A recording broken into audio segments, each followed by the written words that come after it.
Let's go to Germany now, where authorities in Munich say at least 10 people have been killed in a shooting rampage at a shopping center.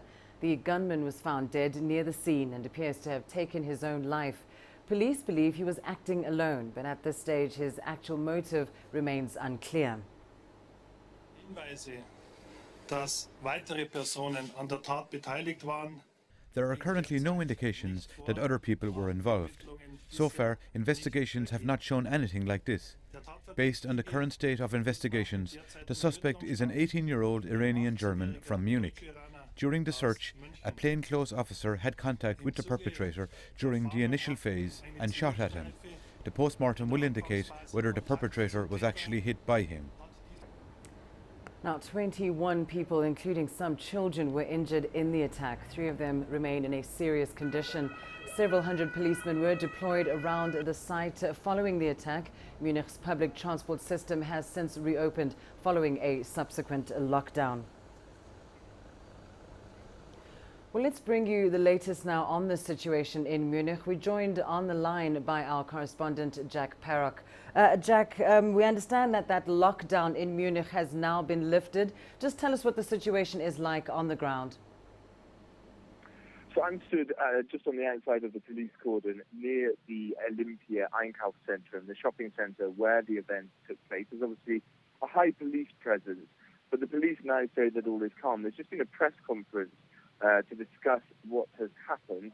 They say that the city is now safe and that people shouldn't be worried about making their way through the city and going about their normal lives. But obviously the people of Munich are very concerned about what has happened over the last day. And of course, Jack, very little is known about the motive of the attacker, but tell us what's emerged from this press conference as to who this young attacker was and why he might have launched such an attack in Munich.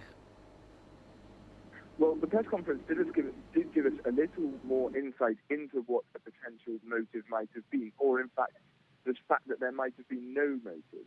The Munich police chief said that they didn't believe that the attack was linked to ISIL.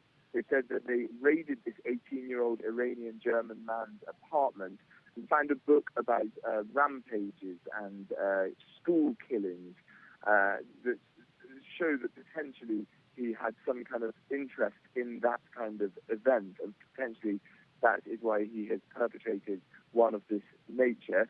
Obviously, at the moment, it's going to be difficult to find out more from him, seeing as he killed himself following the attack. But it's understood as well that he should have been undergoing some psychiatric treatment and had been told that he should be doing so for depression. Well, Jack, this is the second violent attack on civilians in Germany in just a week. How have people really responded to this, and how is Germany likely to respond to threats of this nature going forward?